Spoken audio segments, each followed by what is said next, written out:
Hey everybody, welcome to my channel Strength Karma. I'm Kamina Sue, and today I have the great pleasure of speaking to Leigha Butler, who is a very well-known yogi here on YouTube. She's got a really interesting take on handstands. Leigha, thank you so much for joining me today. Thank you for having me. Why don't you go ahead and just tell us a little bit about your background? I know you've got a successful following here on YouTube, and you also offline as well had sold a couple of studios, which I think is also quite a big accomplishment. So before I sort of go on talking anymore, go ahead and tell us a little bit about yourself. Sure. Yeah. Let's see. My first adult gig was teaching literature. And I could have done that forever, truthfully. I absolutely adored it. But what happened to me was I just got a little bit too in my head. And I really had this experience of just sort of losing touch with my physicality. And previously, I'd known myself to be a very strong person. And so I knew I needed something to kind of balance me out. I found yoga, dove head into yoga, ended up opening a couple yoga studios. As you mentioned, I started offering classes on YouTube back at a time when there really wasn't much being offered. That was like 2011. And so just really, I didn't have a goal with it, but I was able to gain some traction that way. And then most recently, as you said, I did sell my 2 yoga studios here in New York, 90 miles north of New York City. And now I just dove exclusively into the online offerings, and I'm thrilled actually to be in the online sphere. Tell us a little bit about what brought you to thinking about handstands as a way to, I guess, embody how you feel about yoga. Yeah, and it was not a linear path at all. Like in the very beginning, when I started getting into Ashtanga and Vinyasa styles, these flowing styles, these very powerful styles of yoga, I know that there was this competitive sort of athletic part of me that loved balancing on my hands, that loved sort of seeing what I was capable of. So I did discover handstands fairly early on in my asana or yoga postural practice. But after I started to make some progress with handstand, another voice entered, which was the voice that said, handstands are all about ego. Just why are you doing this? Yoga is much deeper than the physical practice. It's much deeper than handstanding and arm balancing.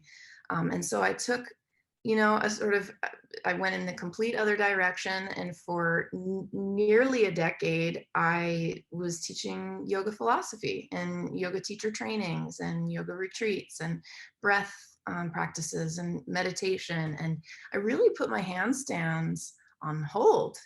And then recently, I think, it was almost pandemic, I think, that just made me realize like it was sort of a coming full circle. It's like, wait a second, I can do whatever I want here. I can do handstands and read Patanjali. Right, exactly. I mean, I don't know why it took me so long to figure out, but I just sort of came home to this idea that, like, you know what? I love it. It's fun. That's about all it is for me. It's just super fun. It's empowering, and it's a joy to teach. And I feel like what better reason to do anything in this life than the fact that it feels fun, makes you feel strong. It require also that you sort of bring all pieces of you into balance. Right. Yes.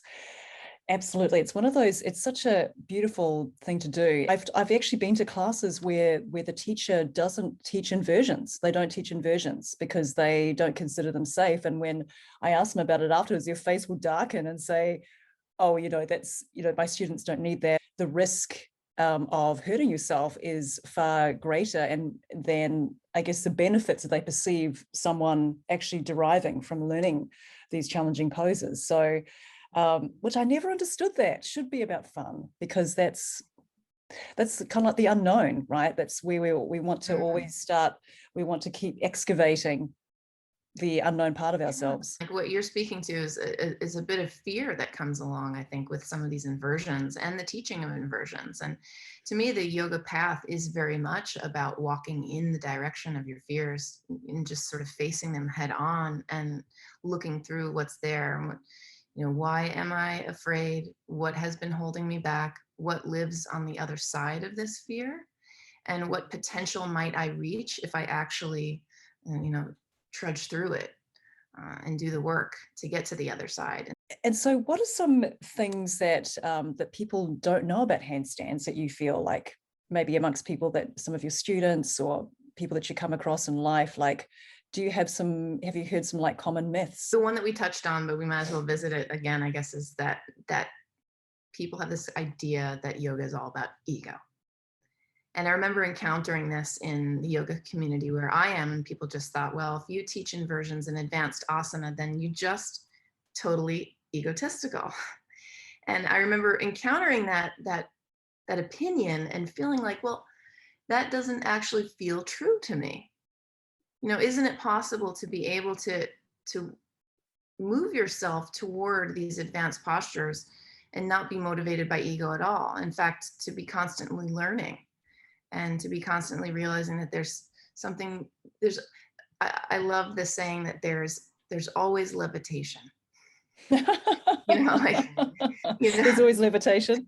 there's always levitation. So you think you're so fancy by doing a one-armed handstand. Well, guess what, buddy? Let's see you levitate. But hey, if the handstander, there are egotistical handstanders and there are very, very humble handstanders. So that's one of the myths surrounding handstand. I do believe is that it doesn't have to be motivated by ego. Plenty of the people doing handstands that you see on Instagram beautifully, are critiquing themselves or are just the most humble, kind people you'd ever meet. So that's one.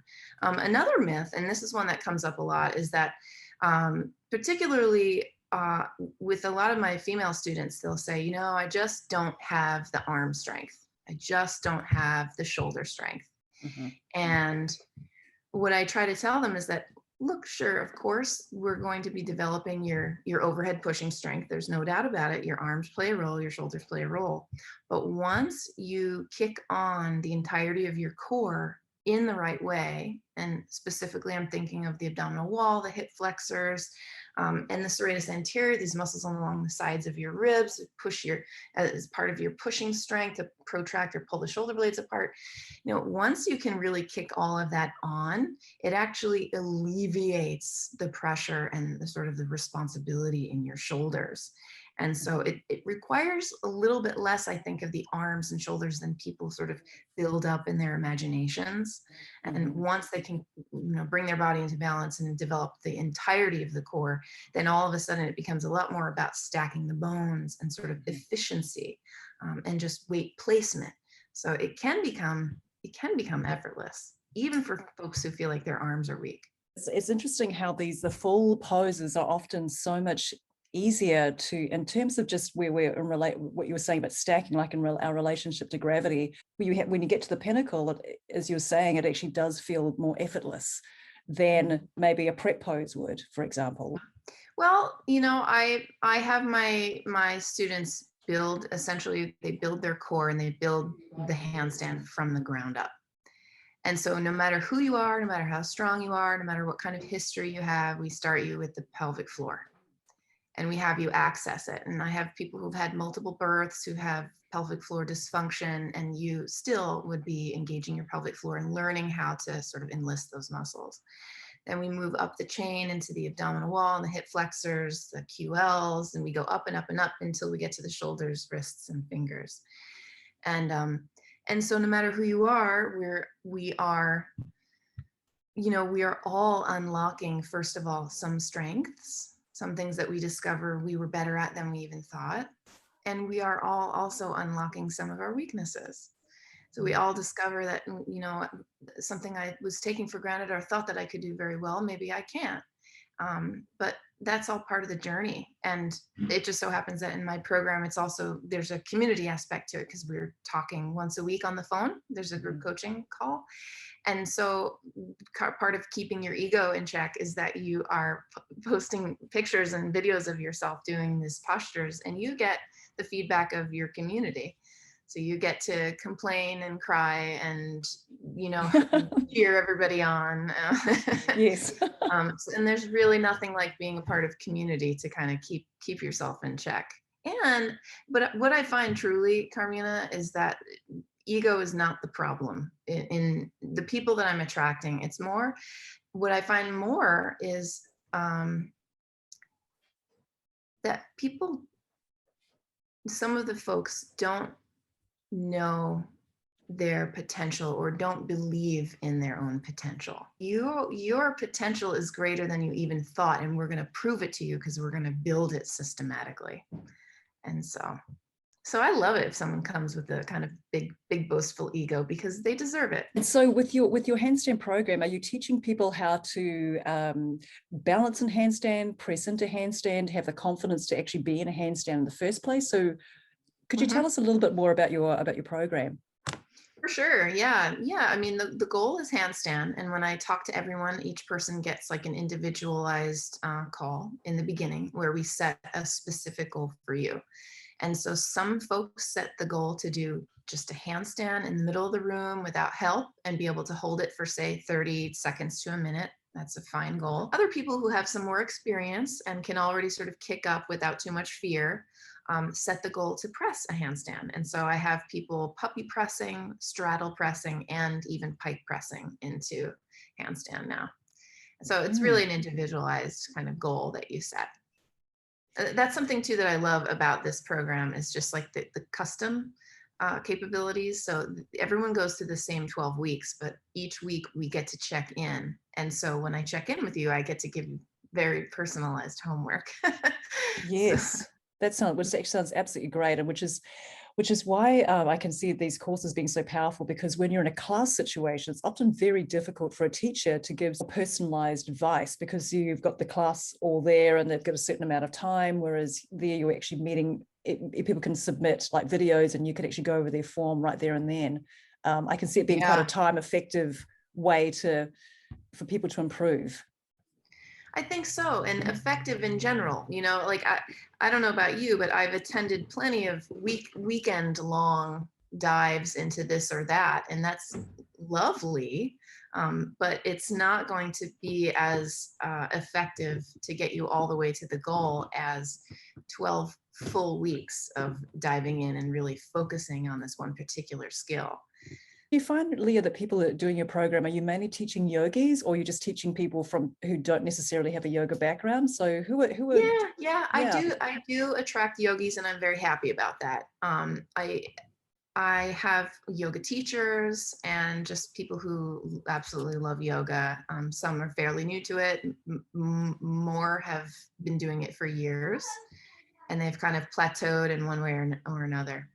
How do you think that your program is set apart from other handstand programs? There's so many out there right now. Whenever I go into Facebook, I always see like an ad for a handstand program. So how do you think that yours is different? Yeah, I mean, I know mine is different just in that I am fully invested into each person that I bring on. And so if someone is inquiring as to whether they'll be a good fit, I take a very good look at whether or not I can help them. And if I don't feel that I can, I will tell them so. So I'm really only inviting people into the program who I think will work well together, and whom I think I can really help achieve the handstand. And so I think what sets it apart is that I am totally and 100% invested in each person who enters the program, and therefore they're seeing results. See some ads for all these different programs, and most of them seem to be taught by men, which is totally cool. I have no problem with my male brethren here, teaching handstands, and I'm sure there are some women who are teaching handstands also. In fact, I know there are. But I do think it's just It's nice to be a woman teaching. I teach men and women in the program, but I Mhm. do notice that, women can tend to come and men tend to come with certain set of circumstances happening in their bodies. And I know firsthand what it's like to live in a female body. And a female body that's given birth before.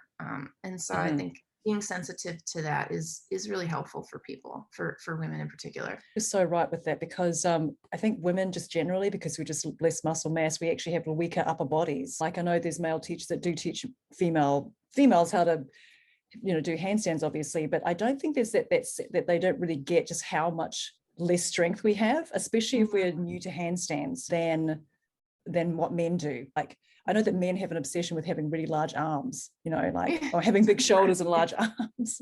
But their core Mhm. strength is what I've seen amongst some of my male clients. Their core strength is really lacking, Mm. because they can overcompensate with other stronger parts of their body that we can't do necessarily.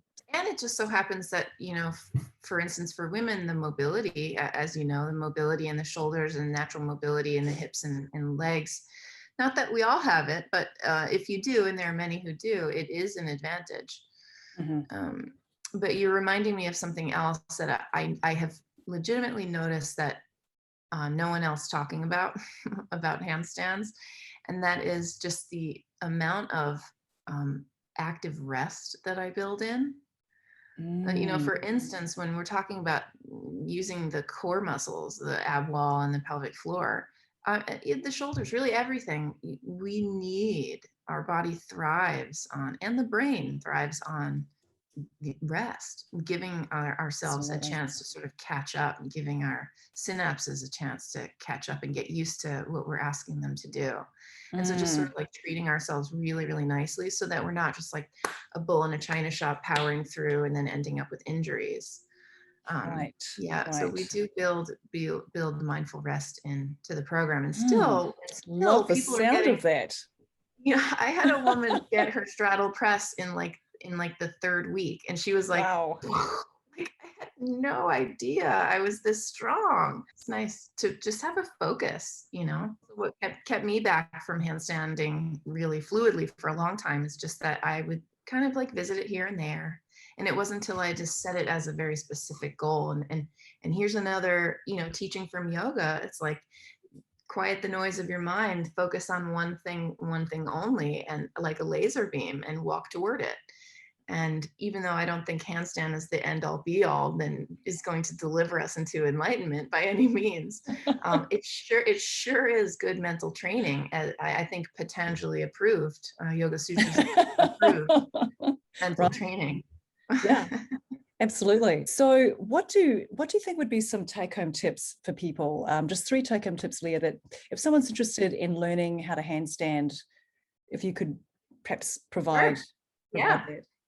First of all, if it's calling you, like I said, set the goal. Just decide, like, I'm going to clear my schedule right now, and the month of whatever it is going to be my time to focus on handstand, and I'm going to do it. And just having the focus. We do this. We focus on our diets. We focus on work achievements. We focus on home achievements. Setting this one achievement in your mind and focusing on it. And give yourself a pocket of time to do it. At least 4 weeks, but more realistically, maybe something like 3 months or 6 months. If you give yourself that amount of time, you're going to be doing it, and it's fun. So I encourage you to just jump in that case. So that's one. Focus. Two is the sooner you can fall, the sooner you can love to fall, the easier Mm, it's all going to be for you. that is such a great point. That is such a great point. That is my biggest fear in handstand, is falling. Oh yeah. Yeah. So how do you how that is I loved how you brought that up. So how do you get people to love to fall? Well, first of all, you have to consider the fact that, they say it takes like 10,000 times to do something before you master it, right? So that means that you have to fall 9,999 times. So if you really want to do Repetition. handstand, you just have to get comfortable with this idea of falling. Literally can engage in a practice where you're not setting the goal of handstand today for this session. You are setting the goal of falling craftily. And so it can become sort of like It really is an art unto itself. You know, they teach on falling off to the side in a cartwheel, but I think you really want to get the fear out of the way is to focus on your back bending, your wheels in particular, just as often as you focus on your handstand. Mm. Because the day you fall from handstand into wheel comfortably, you can picture it, right? Like for people who aren't as familiar, you just go all the way over and you land in a big back bend. The first couple times it happens, it's usually with a big loud thud, and it's often not that comfortable. But if you're training your wheel enough to be really comfortable with that idea that the worst case scenario is that you fall into wheel, then all of a sudden it's nothing but joy. I love it. That's great. Yes. Actually, I bought a yoga wheel a couple of years ago, which I absolutely love. I can't believe it took me so long to buy one, but I'm going to take Mm, that on board, Leigha.